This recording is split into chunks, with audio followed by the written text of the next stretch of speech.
Brother Jando at Brother John Ray, may tanong po ako. Isa akong Katoliko. Tanong ko lang po, bakit pwede kainin ang dugo samantalang may nakasulat naman sa Biblia sa New Testament na bawal kainin yon sa Gawa 15:29.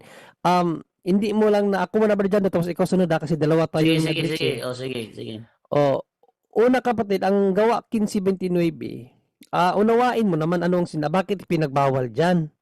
No, hindi naman sinabi diyan na bawal kumain ng dinuguan. Eh, ang pinupunto mo naman na dugo diyan ng dinuguan eh, yung kinakain natin ngayon eh. Hindi naman yan dugo talaga, dinuguan yan eh. Sabaga, delicacy na yon. Delicacy ng mga Pilipino kasi ang dinuguan sa Pilipinas lang yan. So nung sinabi ni St. Paul yan bro sa 15:29, wala pang dinuguan diyan. So wag mong gamitin ang talata in context sa panahon mo. Out of context ang tawag diyan, no? Basahin natin ang 15:29 ng Gawa. Ito. Na kayo'y magsiilag sa mga bagay na inihain sa mga Diyos-Diyosan.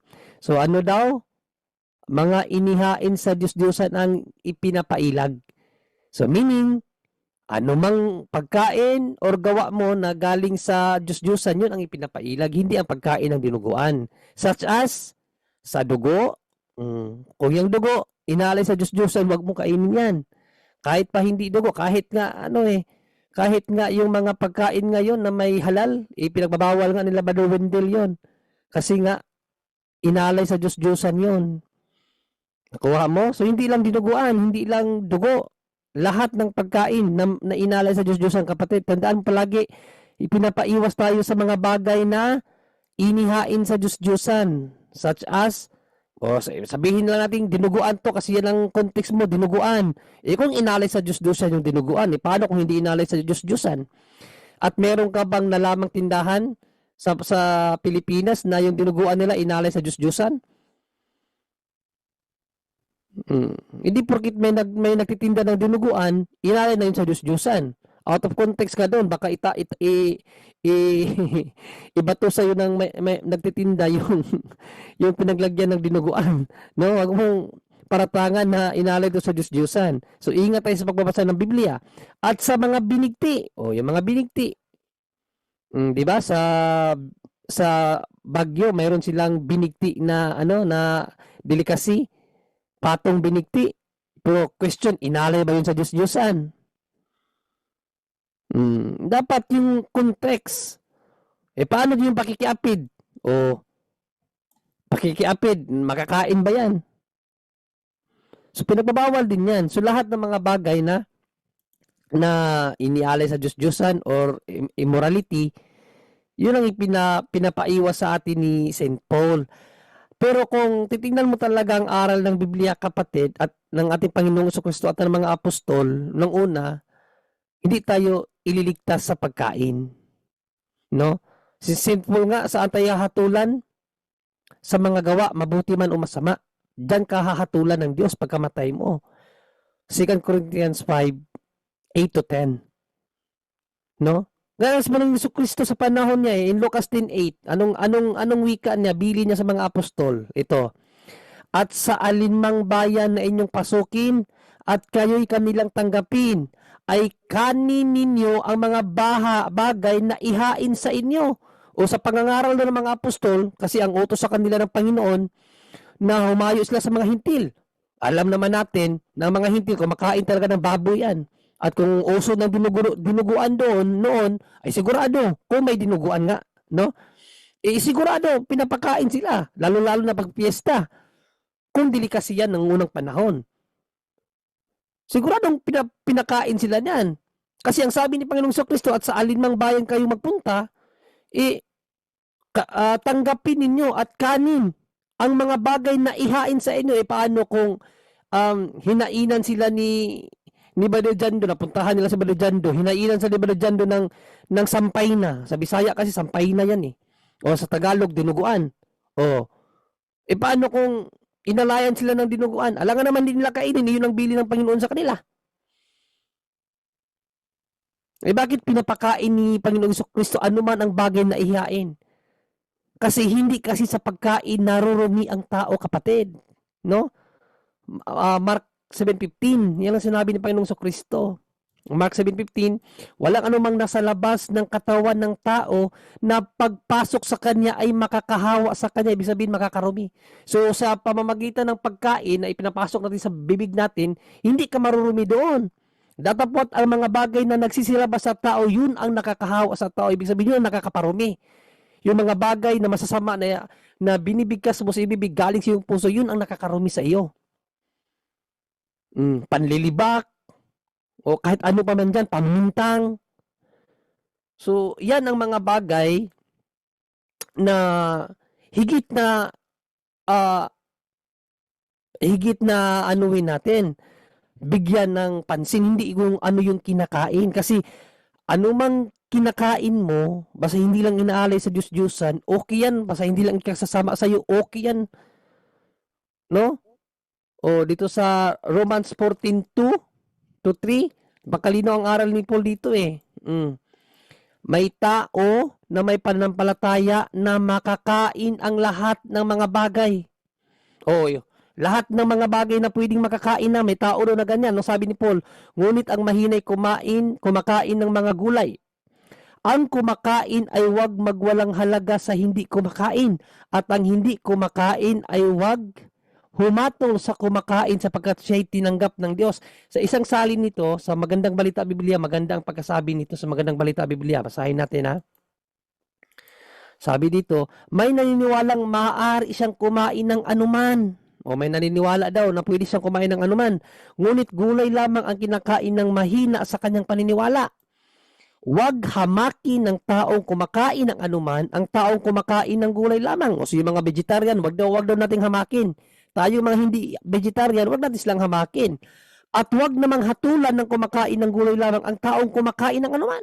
So wag din tayong hatulan. Kung kahit pa kumain tayong dinuguan, wag tayong hatulan. Bakit? Sapagkat siya'y tinatanggap ng Diyos. Bakit ano pala ang pagkain? O 17 hanggang 20. Direkta natin sa 17 hanggang 20.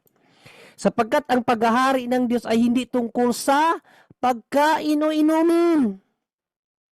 Kaya huwag ka mag-focus sa kinakain mo, basta't hindi inalay sa Diyos-Diyusan ha. Ang context palagi kapatid, hindi inalay sa Diyos-Diyusan. Kainin mo lahat ng gusto mong kainin, huwag lang ialay sa Diyos-Diyusan. Ito ay tungkol sa matuwid na pamumuhay, kapayapaan at kagalakan na ipinagkaloob ng Espiritu Santo. Yan ang Christian life. Not really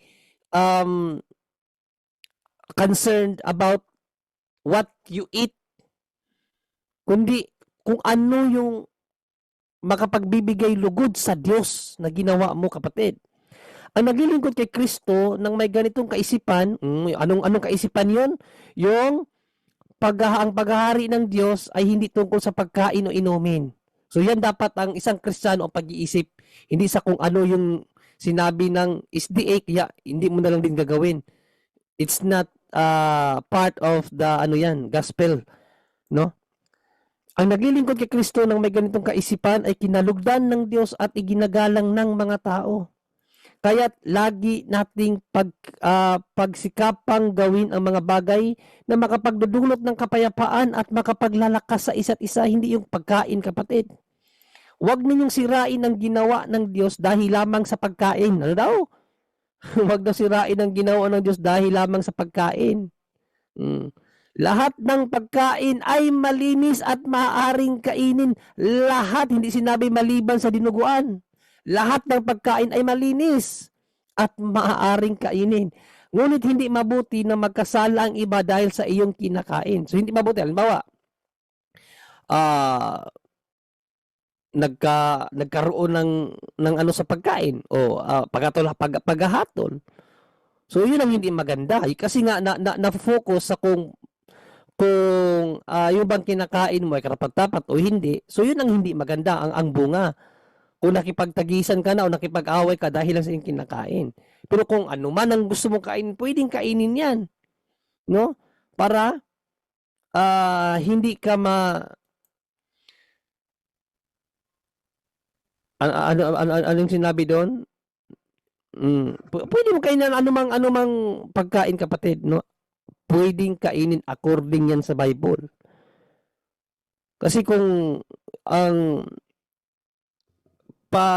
anuhan natin ng ano ng knowledge yung SDA o yung mga INC na bawal ang dugo.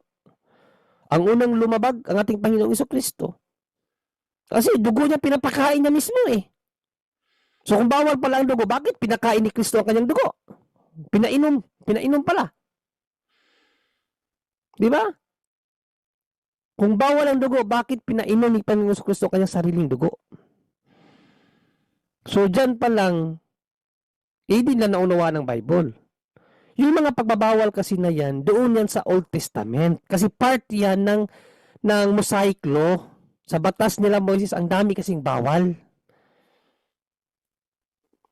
At bakit pinagbabawalan ng mga Hudiyo dati? Sobrang tigas ng kanilang mga ulo. Kaya lahat na lang ng galaw, ipinagbabawal ni Moses sa kanila para hindi sila lumabag sa kalooban ng Diyos. Kaya ang dami nila tuloy mga batas na bawal do, bawal yan. Ultimo nga ultimo sinabi ni Balizando, kumuha ka lang ng uhay sa araw ng Sabat, bawal eh. Magdala ng banig sa araw ng Sabat, bawal. Yung mga pagbabawal na yan sa Old Testament yan. Kaso wala na tayo sa Law of Moses eh. Law of Christ na tayo ngayon, sabi ni St. Paul. We are under by the law of Christ. Ano yung law ni Christ? 10:8 ng Lucas. Basahin natin ulit ang law of Christ sa 18 ng Lucas. At sa alinmang bayan na inyong pasukin at kayo kanilang tanggapin at kanin ninyo ang mga bagay na inihain sa inyo. Paano pag pumunta ka ng isang piyesta? Hinainan ka ng baboy, hinainan ka ng dinuguan. Sabihin mo, ay ayaw niyan kasi sa Old Testament nabasa ko, bawal ang baboy, sa Old Testament bawal ang dugo. Hindi na nga pinagbabawalan sa New Testament. Kasi sabi ni St. Paul, ang paghahari ng Diyos ay hindi nagpo-focus sa kinakain or iniinom. Sige, Balijando, ikaw naman, Balijando. Dami ko pang gustong sabihin, pero syempre, dalawa tayong in-address, ikaw naman. Okay, so sa akin naman dito, hindi sila pwedeng magdagdag ng interpretation nila na hindi naman tugma sa nangyayari. Correct. Tama yung sinabi ni Brother John Ray na sa panahong yan, wala pang dinuguan. Kasi ang dinuguan is made in the Philippines yan. Sa ibang Philippine bansa, delicacy yan eh. pag may nagluluto ng dinuguan sa ibang bansa, sigurado ako ang chef niyan o ang pinaka-head sa pagluluto Pilipino. Kasi Filipino delicacy ang dinuguan. Ngayon, dito tayo sa panahon sa Gawa 15:29. Ang kausap kasi diyan dating mga pagano. Ang mga pagano, pag umiinom ng dugo yan, hindi naman para iagahan, hindi naman para itanghalian o ihapunan. Hindi yan ang dahilan ba't sila umiinom ng dugo. Umiinom sila ng dugo bilang ritual. Bakit? Naniniwala ang mga pagano na ang mga Diyos pumapasok sa katawan ng hayop na kapag tinuhog nila ng tubo ang leeg nito at hinigop nila ang dugo ng hayop na yon, may paniniwala sila na ang kapangyarihan ng Diyos na pumasok sa hayop na yon maipapasa sa kanila. Kaya Yon iniinom ang nila, Balijando. yon iniinom nila. Hindi sila umiinom ng dugo para gawing agahan o tanghalian o hapunan. Mali yan. Umiinom sila ng dugo bilang ritual sa paniniwala na ang kapangyarihan daw ng Diyos na sumanib sa katawan ng hayop ay mapupunta sa kanilang katawan. So hindi pwedeng ilagay mo dyan ang dinuguan dahil di naman dinuguan ang tinutukoy dyan. Pangalawa, kapag naging pagkain na yan, sabi ni Kristo, nililinis niya ang lahat ng pagkain.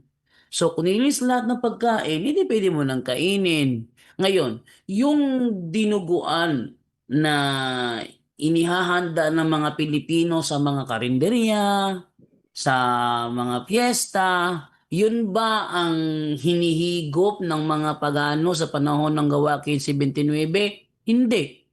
yung ating inuulam sa agahan, sa tanghalian, sa hapunan, yun ba ang kanilang inuulam sa agahan, tanghalian at hapunan? Hindi. Bakit? Dahil gumagawa lamang sila ng pag-inom ng dugo pag may ginagawang ritual. Ritual po yun. Yun ang naging dahilan kung bakit ipinagbawal ng pag-inom ng dugo sa panahon ng gawa 15 kasi iba ang pananaw doon, iba ang pananaw natin ngayon. Kapag isinaksak mo ang pananaw natin ngayon sa pananaw nila noon, then hindi kayo sumusunod kung ano talaga ang turo ng Biblia, kundi ginagamit nyo lang ang Biblia para impluwensyahan ang maling unawa ninyo sa talata. Correct. Which mali na yan.